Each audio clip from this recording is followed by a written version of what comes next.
Nous allons maintenant aborder le deuxième point que l'on appelle pompeusement la christologie, c'est-à-dire l'étude de Jésus-Christ.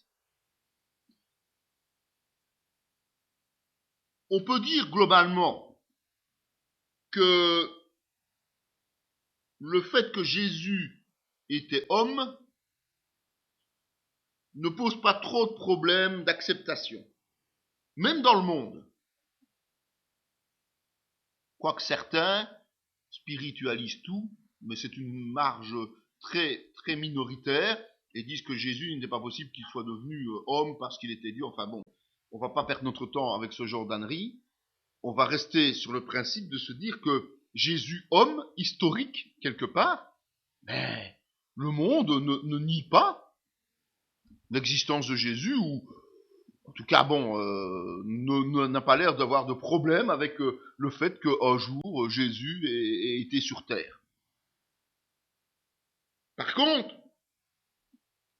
la divinité de Jésus, là, c'est la grosse pierre d'achoppement. Depuis le début du ministère de Jésus, il faut bien se rendre compte que depuis qu'il est arrivé dans son ministère, il a été contesté au niveau de son côté Dieu divin. Et même au niveau de la chrétienté. On trouve beaucoup de gens qui se disent chrétiens et qui nient la divinité de Jésus. Donc maintenant, on va un peu aborder les deux pôles, en commençant par le plus facile, l'humanité de Jésus, puisque c'est clair que là, on a suffisamment de traces qui nous permettent de comprendre. Mais nous, en tant que chrétiens, nous allons non seulement constater que Jésus était homme, mais aussi essayer de comprendre et de déterminer la raison pour laquelle il est homme. D'accord ? Alors on va un peu faire à l'inverse, c'est-à-dire par l'absurde. Avant de prouver qu'il est homme, on va d'abord essayer de comprendre pourquoi le Fils de Dieu est devenu homme.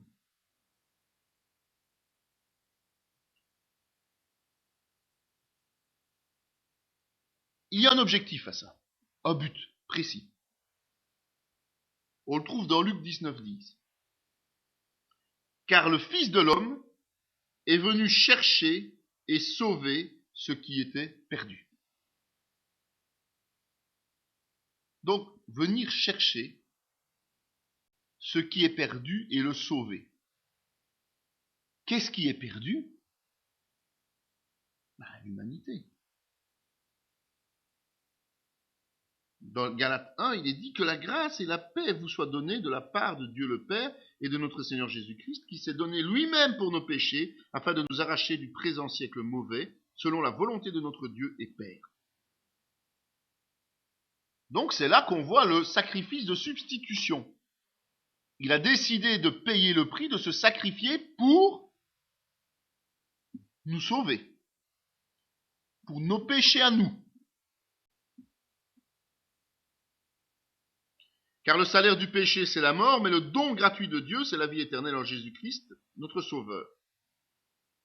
Romains 6, 23. Éphésiens 5, 2. Et marcher dans la charité à l'exemple de Christ qui nous a aimés et qui s'est livré lui-même à Dieu pour nous comme une offrande et un sacrifice de bonne odeur. Mais on en revient au rôle du Père. C'est le plan établi par le Père et Jésus s'est offert au Père. Le Fils s'est offert au Père. Et en fait, le salut est uniquement possible par Jésus-Christ. Et s'il n'y a pas Jésus-Christ, eh bien, il y a rejet et mort éternelle. Il n'y a pas d'alternative. Donc l'objectif, c'est sauver.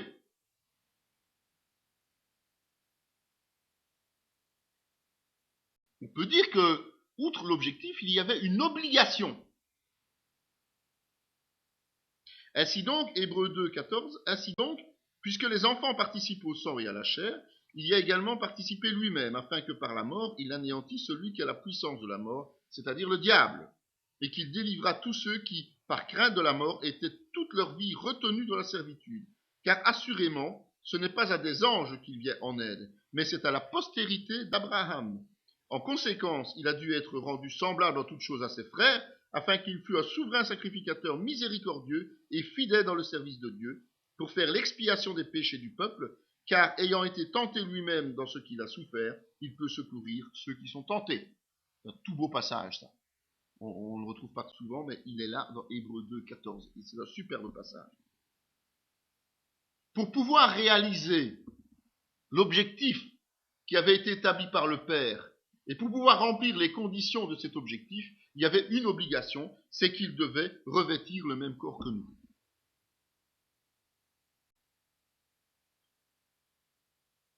Et c'est logique, puisque c'est un sacrifice de substitution.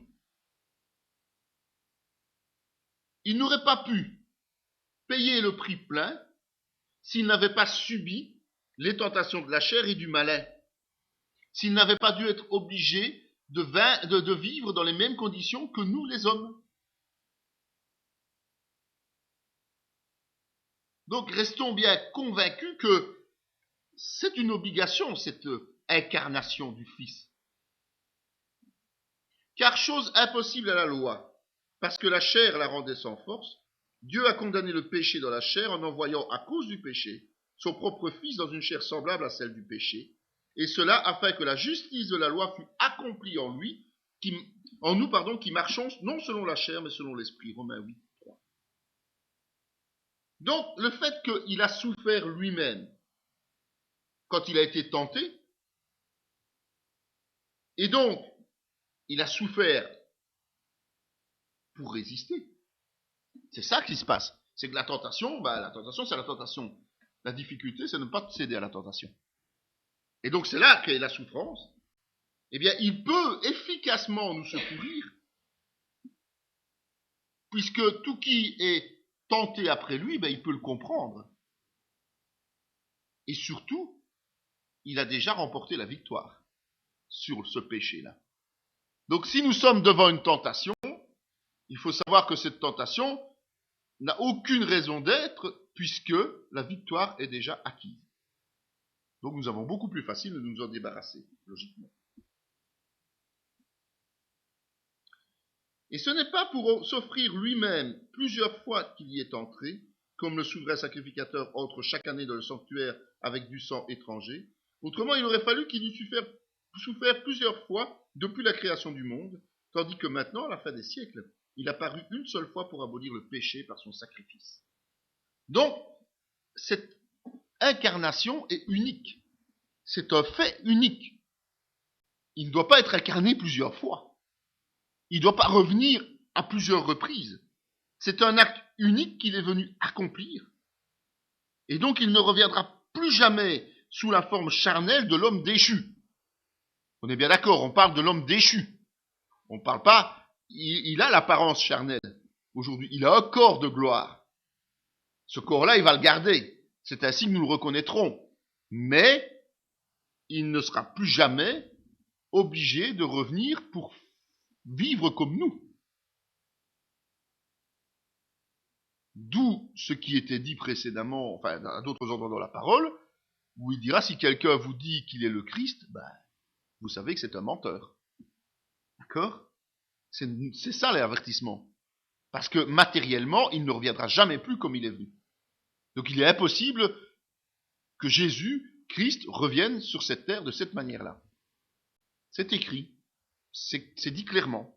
C'est un sacrifice ponctuel qui a une portée éternelle. Donc il y a un objectif, il y a une obligation, et le plus important, c'est qu'il y a un résultat. Quand même. Car il y a un seul Dieu, et aussi un seul médiateur entre Dieu et les hommes, Jésus-Christ, homme, qui s'est donné lui-même en rançon pour tous. Donc 1 Timothée 2,5. Donc quand il est devenu homme, quand il a résisté à la tentation, quand il s'est sacrifié pour nos péchés, il est officiellement devenu, après sa résurrection, le seul intermédiaire entre Dieu, le Père, et les hommes. C'est un statut, c'est le résultat. Et Colossiens 2,10 nous dit, vous avez tout pleinement en lui qui est chef de toute domination, de toute autorité. Donc, tout est désormais en lui. C'est pour ça que, pour nous, Jésus-Christ est la personne la plus importante. Pour nous, chrétiens. Nous avons vu que Dieu lui a tout donné, lui a tout remis, en tout cas lui a remis l'Église entre les mains. Tous ceux qui sont sauvés lui appartiennent.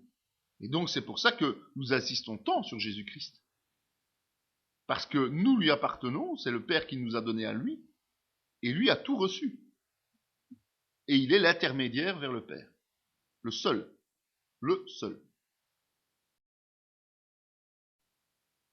Deuxième question qu'il faut se poser, c'est comment le Fils est-il devenu homme?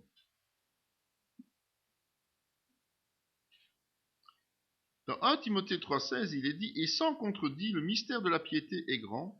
Celui qui a été manifesté en chair, justifié par l'Esprit, vu des anges, prêché aux gentils, cru dans le monde, élevé dans la gloire. » C'est un mystère. Quelque part, il y a un mystère. Ce mystère, il existe toujours aujourd'hui. Parce que nous sommes des hommes, que nous sommes limités dans nos pensées, et que nous sommes face à un Dieu qui a des pensées illimitées et infinies. Mais bon, je vous rassure, et je me rassure en même temps, il y a quand même un certain nombre de faisceaux d'indications qui nous permettent de comprendre certaines choses. Et c'est intéressant parce que c'est même très important, je dirais, de les comprendre. En fait, ce qu'il faut surtout souligner, c'est que c'est un acte volontaire d'humilité.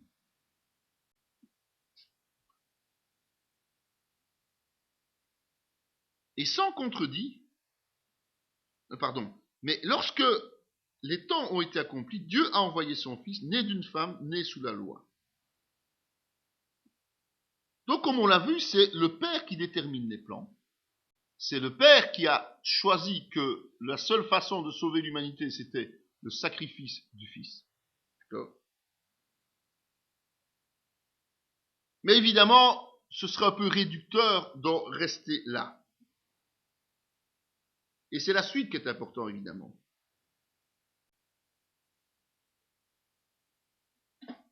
Ayez en vous les sentiments qui étaient en Jésus-Christ, lequel, existant en forme de Dieu, n'a point regardé comme une proie à arracher d'être égal avec Dieu, mais s'est dépouillé lui-même, en prenant une forme de serviteur, en devenant semblable aux hommes, et ayant paru comme un simple homme, il s'est humilié lui-même, se rendant obéissant jusqu'à la mort, même jusqu'à la mort de la croix. Philippiens 2, 5, 8. Rien n'obligeait le Fils à accepter de se faire humilier, à accepter la pénibilité de la tâche qui était la sienne. Il est Dieu. Ce passage, il est clair. Il existait en forme de Dieu. Il s'est dépouillé lui-même. Pour pouvoir se dépouiller, il fallait avoir des choses. S'il n'avait rien, il ne devait pas se dépouiller. S'il n'existait pas, il ne devait pas se dépouiller. Il a pris une forme. Quand on prend une forme, c'est qu'on en avait une autre. Ça coule de source, à mon sens. On ne peut pas prendre une forme si on n'existait pas.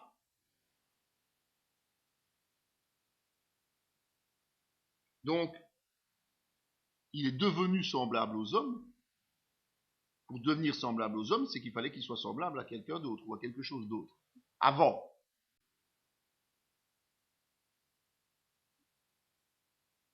Donc, le Fils est Dieu.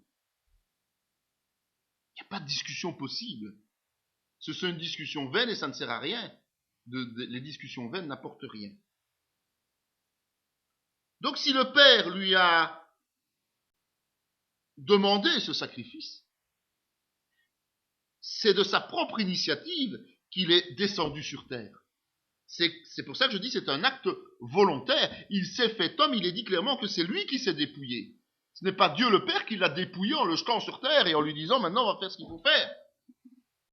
Et c'est normal, puisque je vous ai dit que Dieu a engendré, le Père a engendré le Fils et qu'ils sont de la même essence tous les deux. Donc même si le Père a établi un plan, c'est logique que le Fils ait dû accepter ce plan ou le refuser. Il avait la liberté de ça. Ok ?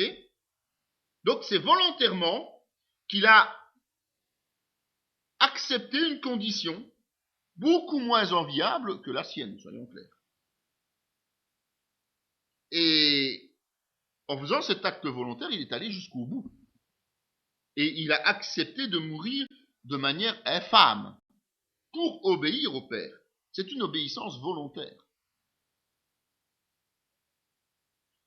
Car vous connaissez la grâce de notre Seigneur Jésus-Christ qui pour vous s'est fait pauvre, de riche qu'il était, afin que par sa pauvreté vous fussiez enrichis. Ben, c'est clair de nouveau. Comment voulez-vous qu'il se soit fait pauvre, de riche qu'il était, si avant il n'était pas riche? Or, de son passage sur terre, ben, il n'était pas riche du tout. On ne peut pas dire qu'à 30 ans, il a dilapidé toute sa fortune pour devenir pauvre et pour devenir serviteur. Mais non, il est né dans une famille pauvre, son père est décédé assez jeune et il était l'aîné, donc c'est à lui d'assumer le boulot pour les autres. Il n'a rien abandonné, puisqu'il n'avait rien du tout. Donc, c'est avant ça qu'il devait être riche. Pas de la richesse des hommes, mais de la gloire de Dieu.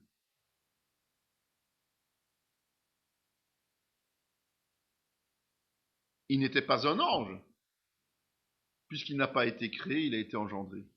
Donc, il ne peut être que Dieu. D'accord ? Et Dieu a dû se dépouiller, c'est-à-dire s'appauvrir de quoi ? Ben de ses attributs divins et de sa gloire céleste. Il n'y a que ça comme richesse de Dieu. Dieu, il est riche en ça. C'est sa gloire et ce sont ses attributs parfaits. Il a dû se dépouiller de ça volontairement.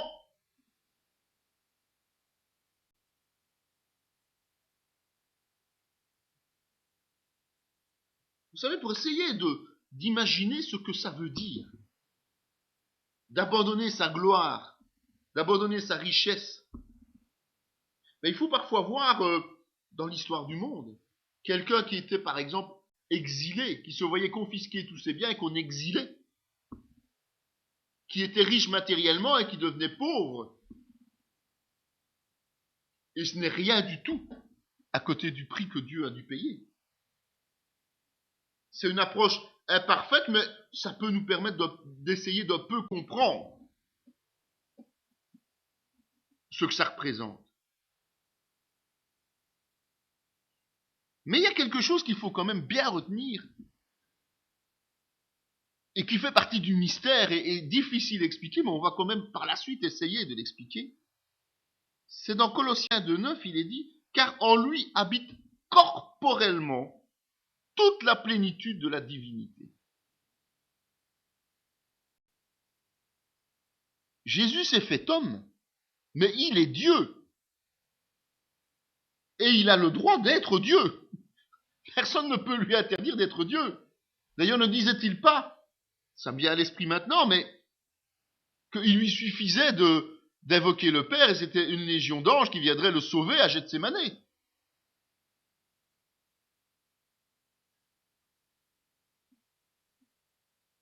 Il prend une condition d'esclave, une condition, Colossiens 2,9, il prend une condition d'esclave,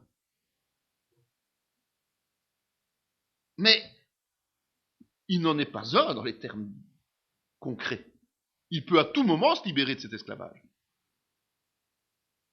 C'est un acte volontaire, il renonce volontairement à tous ses avantages qui sont liés à la divinité pour ressembler au mieux et avec nos limites à l'homme, pour accomplir le plan du salut.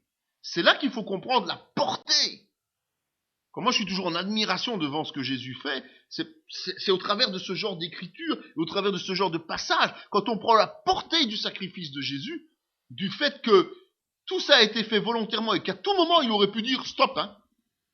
Nous, souvent, quand on est dans l'épreuve, à un moment donné, on dit stop, Seigneur, stop. Lui, s'il avait dit ça, c'était fait. Hein. Il remontait dans sa gloire et c'était terminé. L'humanité restait perdue. Donc vous imaginez le combat qu'il a dû mener pour rester dans cette obéissance, pour accomplir la volonté du Père jusqu'au bout. Donc quand vous lisez les évangiles, lisez-les avec cette idée-là derrière vous. De se dire, mais là, quand il a été conspué, il aurait pu dire, tirez votre plan. Hein. Vous n'en voulez pas, terminez. Hein. Il pouvait le dire à tout moment, mais il ne l'a pas fait. C'est là qu'on dit que c'est un acte volontaire, parce que le Père ne l'aurait pas empêché de remonter. Il est Dieu, comme le Père, et donc il faisait ce qu'il voulait. Évidemment, il s'est fait homme, mais ce n'est pas un homme ordinaire non plus.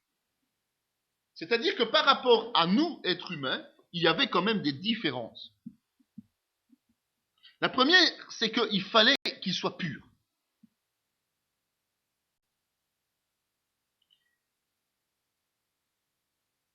L'être humain était et est sous la coupe de la chute. Nous sommes la conséquence de la chute. Et chaque fois qu'il y a un enfant qui naît, il est automatiquement sous la coupe de la chute. D'accord ?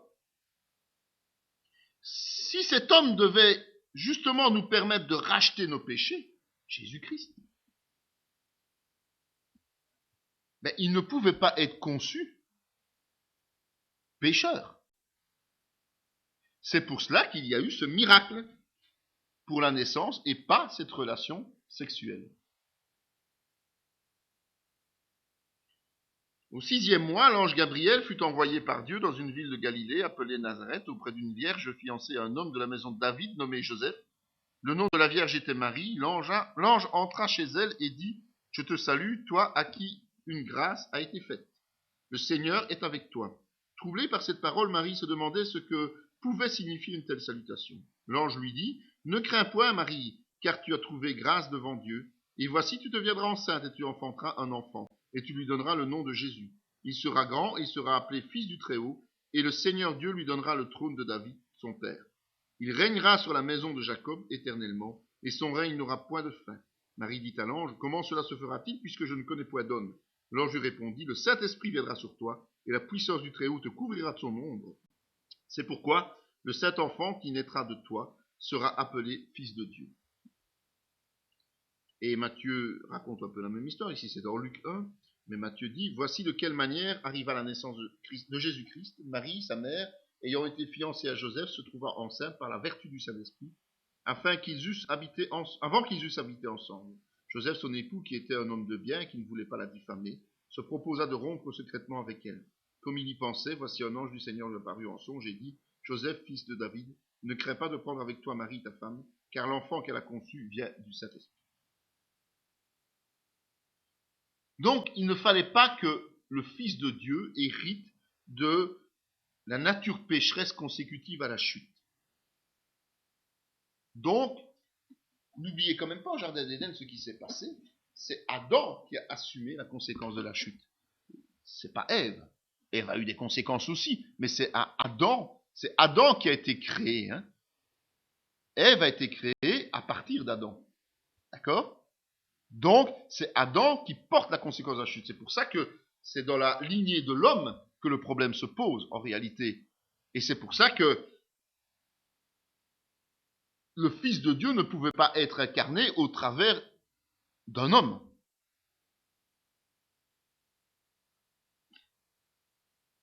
Et donc, pour suppléer à ce problème, est intervenue la troisième personne de la Trinité, le Saint-Esprit.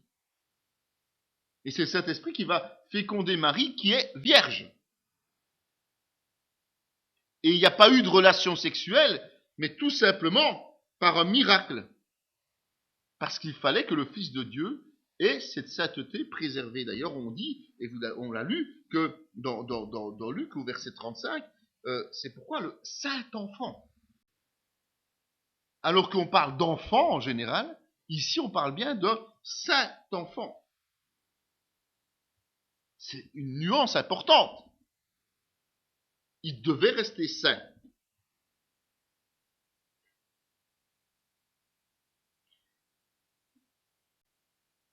Puis on va un peu réfléchir plus loin et il y a une logique de réflexion.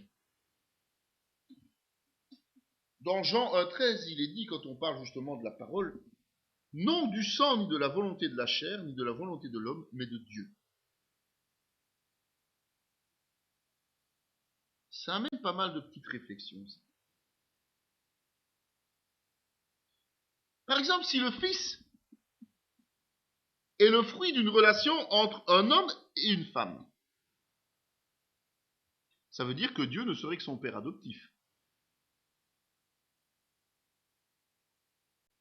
Alors que la parole nous dit que Dieu le Père est bien le Père du Fils unique. Le Fils est bien le Fils de Dieu et pas le Fils des hommes. On parle de Fils d'homme parce qu'il est né au travers de la femme et que les gens croyaient quelque part que c'était bien le Fils de Joseph et de Marie, mais ici on parle bien du Fils de Dieu. C'est son Fils unique. Et donc s'il y avait eu une naissance au travers d'une relation sexuelle, eh bien Jésus aurait eu, dans le pire des cas, deux pères officiels. Joseph et Dieu le Père. Donc, ça colle pas. Ok ? En général, un enfant qui va naître d'une relation humaine, elle va naître du fait que l'homme et la femme ont envie d'avoir un enfant. Donc, ce ne serait pas la volonté de Dieu, là. Alors que Jean nous dit que c'est de la volonté de Dieu que Jésus est né. C'est lui qui a choisi le moment. C'est lui qui a choisi le temps opportun. Si Joseph et Marie avaient choisi, ce ne serait pas à ce moment-là puisqu'ils n'étaient pas encore mariés. D'où l'importance d'avoir pris aussi une vierge, d'avoir pris quelqu'un qui n'était pas marié évidemment, qui était toujours célibataire. C'est parce qu'elle n'avait pas encore de possibilité de faire ce choix d'avoir un enfant. Ça lui a été imposé par Dieu, entre nous. Elle pouvait refuser, mais on dit bien que c'est une grâce qu'elle a eue.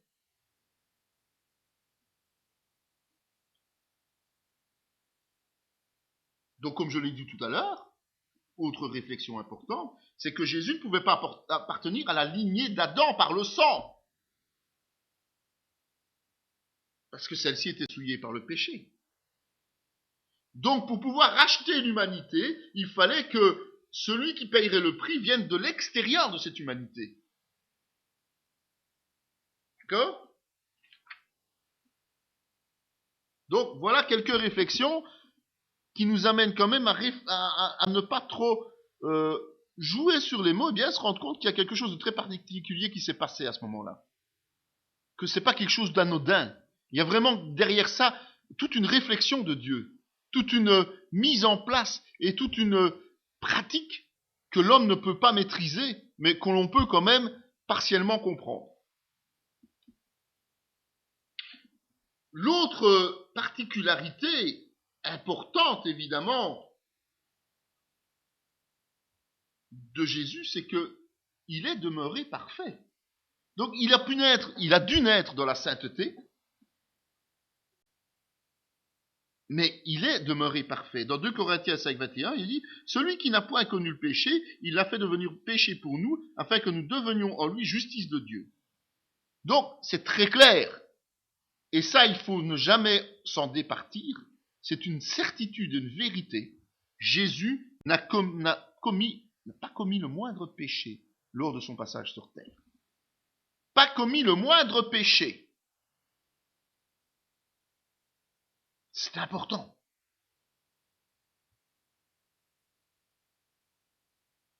Alors Jésus fut emmené par l'Esprit dans le désert pour être tenté par le diable. Donc, il y a une grosse nuance entre la tentation et le péché. Normalement, on doit connaître cette nuance. Jésus, il a été tenté comme chacun d'entre nous, et bien plus que nous, à mon sens. Par le diable, principalement. Tout de suite après le baptême, ça c'est un exemple dans Matthieu 4. Vous venez de le voir. Mais aussi par la bouche de Pierre. Rappelez-vous. Matthieu 16, Jean 13. Dans le jardin de Gethsémané, le serpent ancien était là. Hein. Il était prêt à bondir. Et ce ne sont que quelques exemples, les plus criants, les plus lourds, les plus durs. Mais chacun est tenté quand il est attiré et amorcé par sa propre convoitise. Puis la convoitise, lorsqu'elle a conçu, enfante le péché étant consumé, produit la mort. Jacques 1, 14, 15.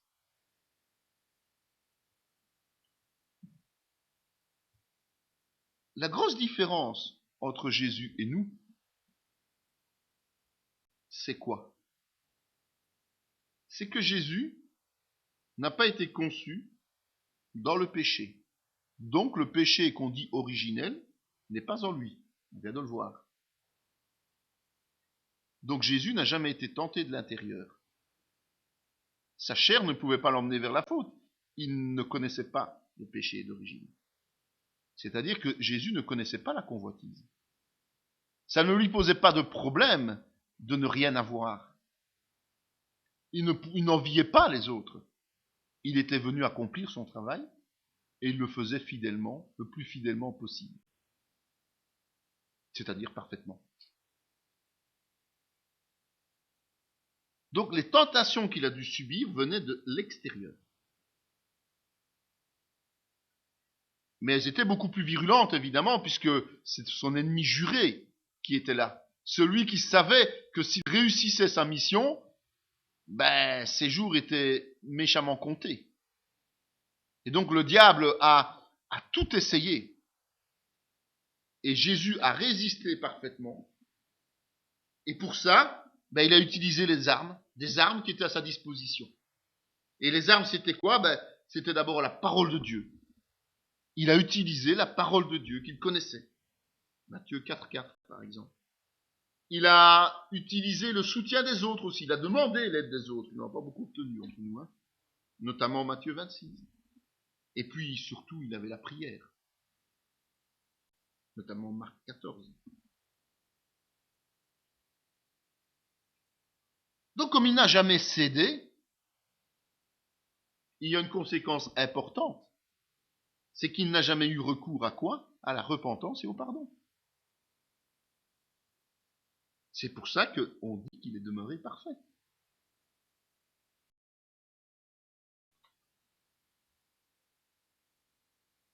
Maintenant, que l'on a vu pourquoi et comment il est venu et les différences qu'il y a entre lui et nous, on va aborder les preuves justement que Jésus était bien homme.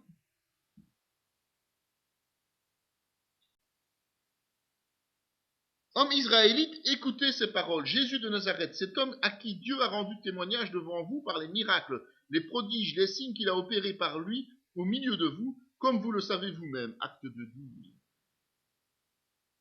Donc pendant son séjour sur terre, manifestement, Jésus était entièrement homme.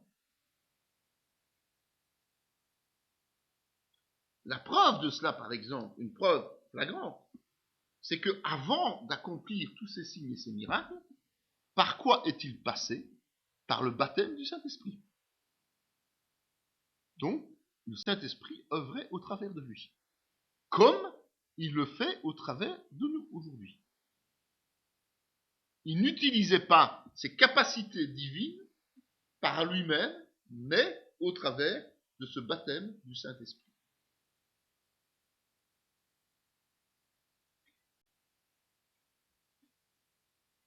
Il n'a pas été conçu par un homme et une femme, mais par le Saint-Esprit, d'accord?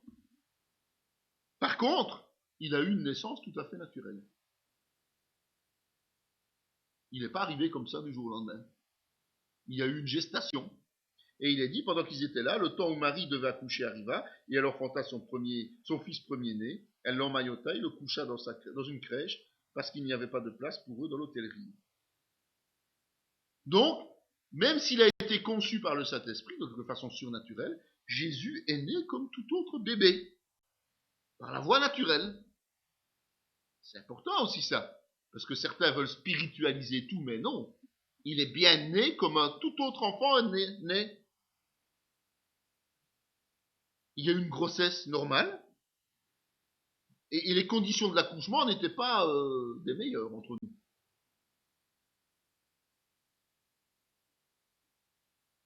Ensuite, il a un arbre généalogique humain, notamment dans Matthieu, il est dit généalogie de Jésus-Christ, fils de David, fils d'Abraham. Et dans Romains 1, il est dit en ce qui concerne son fils, né de la postérité de David selon la chair. Donc ne fût-ce que Matthieu et Paul ici, mais d'autres le font, Jésus est un descendant du roi David. Ce roi qui a régné sur Israël, je vous le rappelle quand même pour ceux qui seraient distraits.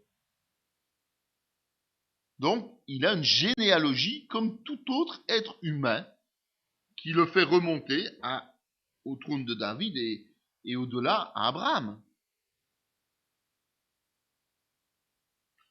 Jésus avait environ 30 ans lorsqu'il commença son ministère, étant, comme on le croyait, fils de Joseph, fils d'Élie, fils d'Énos, fils de Seth, fils d'Adam, et j'en ai supprimé quelques-uns, et il est clairement dit dans Luc, fils de Dieu. Pourquoi fils de Dieu? Parce que d'abord, ça remonte d'Adam, et Adam est considéré comme le fils de Dieu étant sa créature, et doublement fils de Dieu, puisqu'en plus il a été engendré d'abord par le Père, et puis il a été conçu par le Saint-Esprit pour devenir homme. Donc c'est la totale.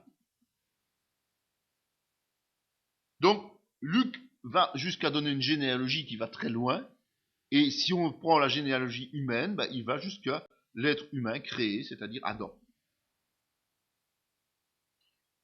Puis Jésus a eu une enfance.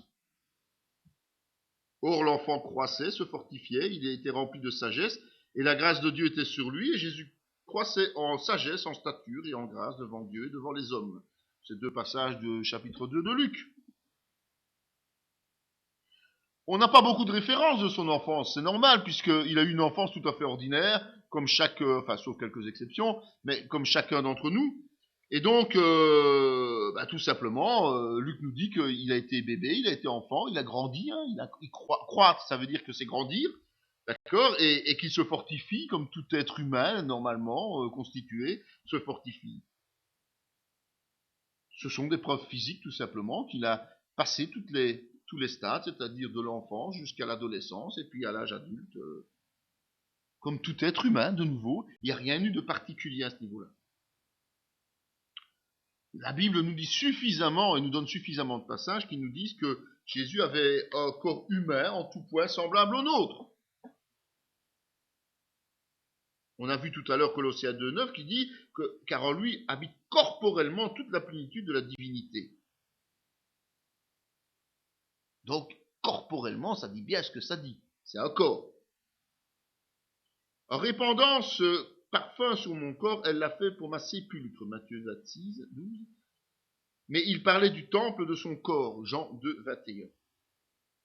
Le corps physique de Jésus, Jésus en a fait référence lui-même. Il y avait bien un corps physique. Il en parlait de façon tout à fait naturelle. C'était pas un hasard, ce corps. C'était pas quelque chose de symbolique. C'était quelque chose de bien réel.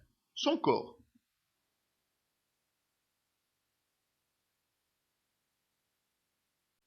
Ainsi donc, puisque les enfants participent au sang et à la chair, il y a également participé lui-même, afin que par la mort, il anéantisse celui qui a la puissance de la mort, c'est-à-dire le diable. On a vu ce passage, Hébreux 2, 14.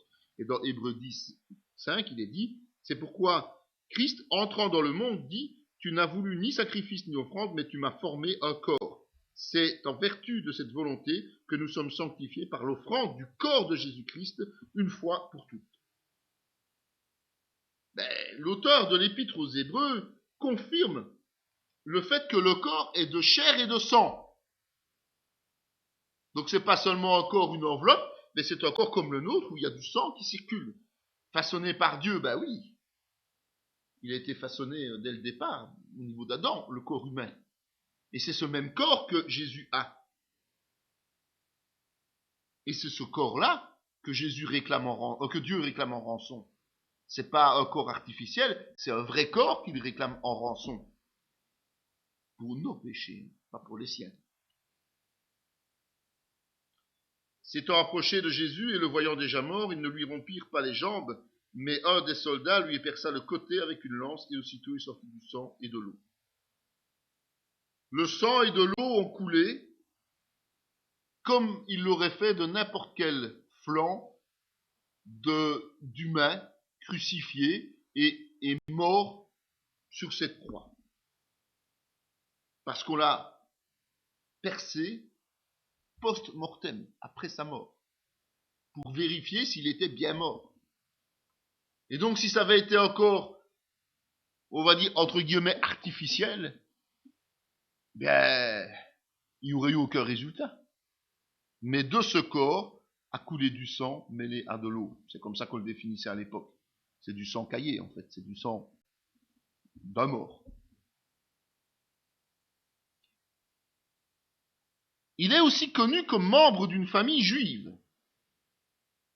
La femme samaritaine lui dit, « Comment, toi qui es juif, me demandes-tu à boire, à moi qui suis une femme samaritaine ?» Les juifs, en effet, n'ont pas de relation avec les samaritains. Jean 4.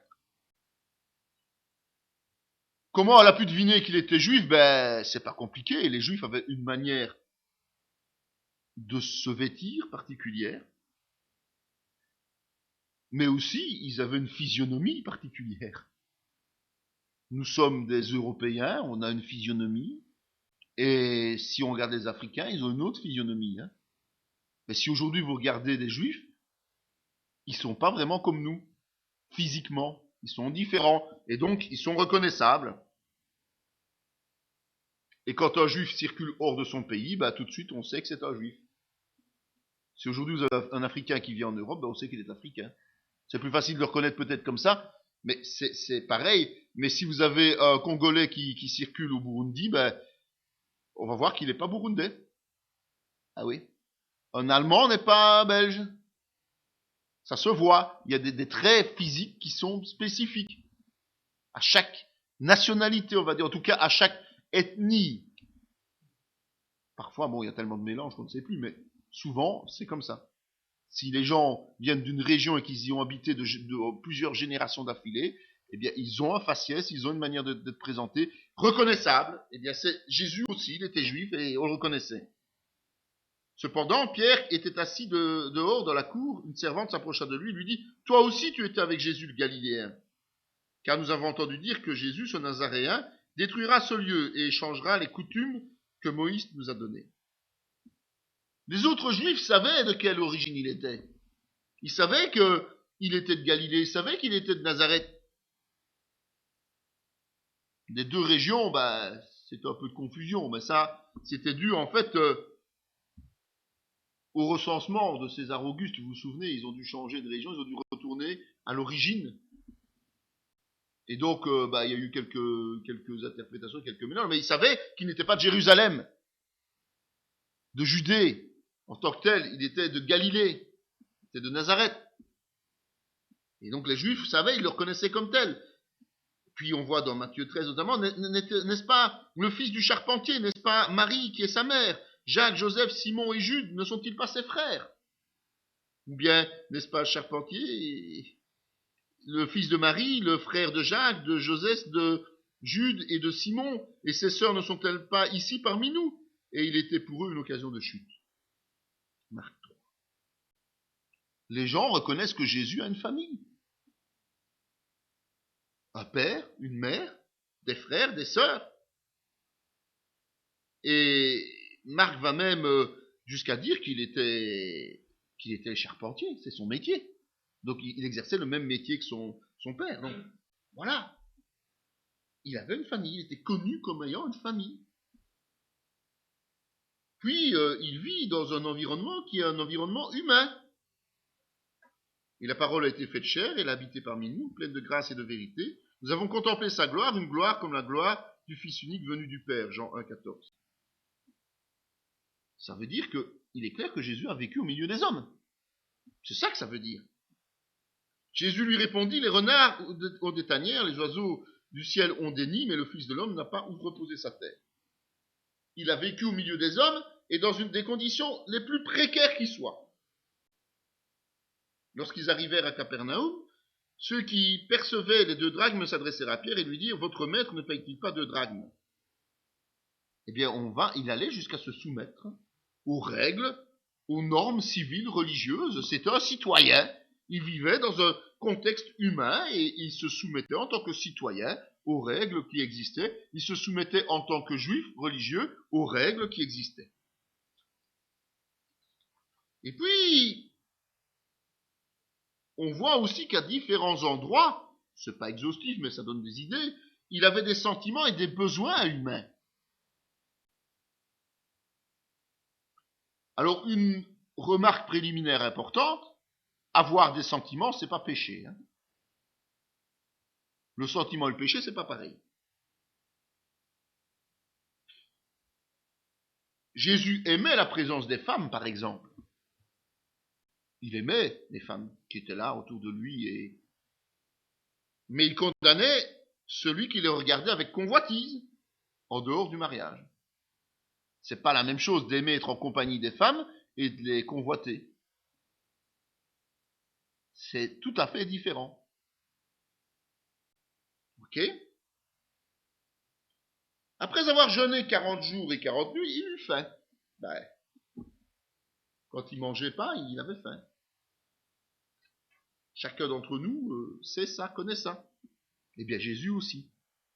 Là se trouvait le puits de Jacob. Jésus, fatigué du voyage, était assis au bord du puits. C'était environ la 6e heure. Quand il marchait beaucoup, il était fatigué. Donc, c'était pas un surhomme qui pouvait faire des tas de choses et puis rester là, pas dormir, pas... Non, il était aussi fatigué. Et voici, il s'éleva sur la mer une si grande tempête que la barque était couverte par les flots, et lui, il dormait. Quand il était très fatigué, il dormait très fort. Comme chacun d'entre nous, si on est vraiment très fatigué, on dort très fort. Maintenant, lui, il faisait beaucoup plus fort que nous, mais bon, il dormait très fort. Il prit avec lui Pierre et les 2 fils de Zébédée, commença à éprouver de la tristesse et des angoisses. Il ressentait, justement, comme chacun d'entre nous, des moments de tristesse, des moments de peur. C'est humain, il était humain. En ce moment même, Jésus tressaillit de joie par le Saint-Esprit et il dit, je te loue, Père, Seigneur du ciel et de la terre, de ce que tu as caché ces choses aux sages et aux intelligents et de ce que tu les as révélées aux enfants. Oui, Père, je te loue de ce que tu l'as voulu ainsi. Il était joyeux aussi. Il savait rigoler, Jésus. Il savait se réjouir. Il savait prendre du plaisir. Alors, promenant ses regards sur eux avec indignation et en même temps affligé de l'endurcissement de leur cœur, il dit à l'homme, étends ta main, il l'étendit et sa main fut guérie. Il était indigne, il était révolté à certains moments du comportement des autres. Et comme on l'a vu précédemment, il était triste aussi à cause de ça. Jésus, la voyant pleurer, elle et les Juifs qui étaient venus avec elle, frémit en son esprit et il fut ému. Mais Jésus, il était aussi perturbé à certains moments. Il était touché, il était ému. Des scènes, des situations pouvaient l'affaiblir, entre guillemets, c'est-à-dire le troubler, le perturber. Il prit avec lui, Pierre, Jacques et Jean, et il commença à éprouver de la frayeur et des angoisses. Donc on ne parle pas seulement de la tristesse, mais on parle aussi de frayeur et d'angoisse.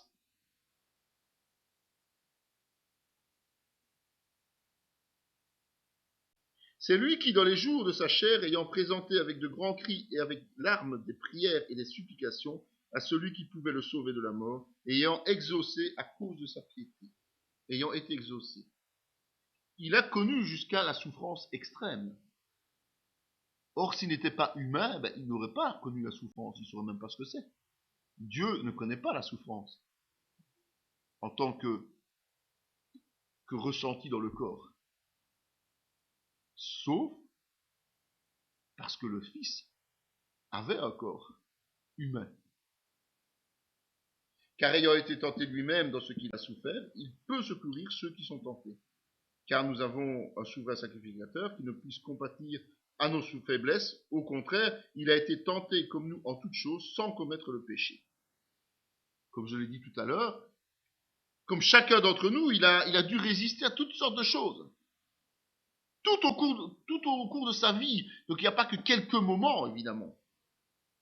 Mais la seule différence, c'est qu'il n'a jamais succombé, et ce qui lui permet aujourd'hui de nous comprendre, ce qui lui permet aujourd'hui de nous aider et de nous soutenir. Il avait une volonté et une connaissance humaine. Pour ce qui est du jour et de l'heure, personne ne le sait, ni les anges dans le ciel, ni le Fils, mais le Père seul. Donc volontairement, quand il a pris la condition d'homme, il a limité sa connaissance des temps divins. Donc il a vraiment pris la plénitude de cette chair. Puis, ayant fait quelques pas en avant, il se jeta sur sa face et pria ainsi, « Mon Père, s'il est possible que cette coupe s'éloigne de moi, toutefois non pas ce que je veux, mais ce que tu veux. » On voit qu'à ce moment-là, sa volonté d'homme n'est pas la même que la volonté du Père. S'il pouvait choisir, il n'irait pas à la croix. Mais comme il a décidé d'obéir, eh bien, il fera ce que le Père veut. Donc on voit cette différence entre cette nature humaine et Dieu.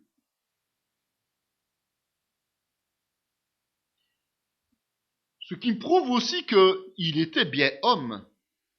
Avant-dernier point, c'est qu'il a été accusé de blasphème par les Juifs.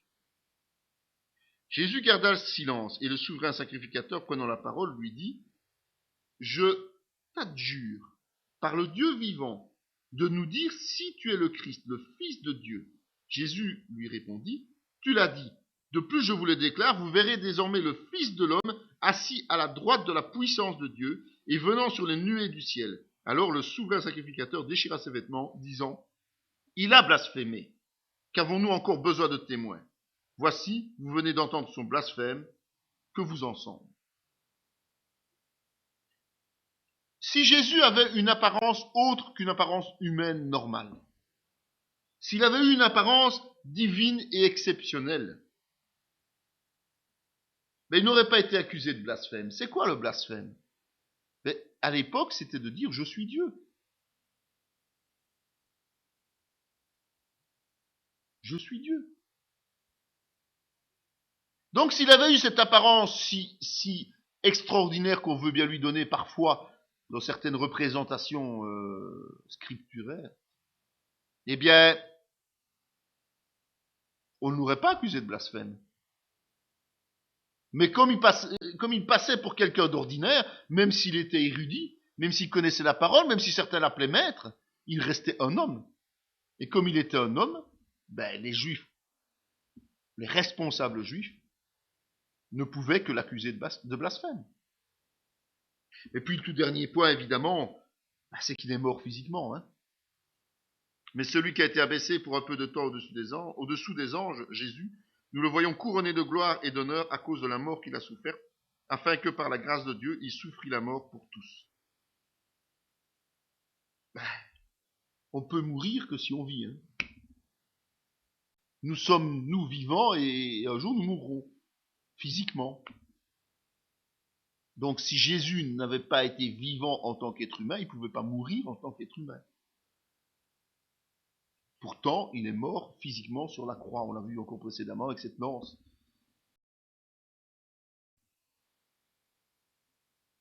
Comme conclusion, je prendrai juste ce petit passage de 1 Jean 4. « Reconnaissez à ceci l'Esprit de Dieu. Tout esprit qui confesse Jésus-Christ venu en chair est de Dieu, et tout esprit qui ne confesse pas Jésus n'est pas de Dieu. C'est celui de l'Antéchrist dont vous avez appris la venue et qui maintenant est déjà dans le monde. » Nier que Jésus était homme, eh bien c'est être un esprit d'Antéchrist. C'est pour ça que je disais tout à l'heure, on ne va pas perdre notre temps à s'occuper de cette petite frange de soi-disant chrétiens qui disent que tout est spirituel et que Dieu n'est pas venu sur terre, ce n'est pas possible. Nous serons de ceux, la grande majorité quand même des chrétiens, qui disent qu'effectivement, Jésus a bien été humain à part entière, et donc, nous sommes de Christ. Sinon, nous serions des antéchrists.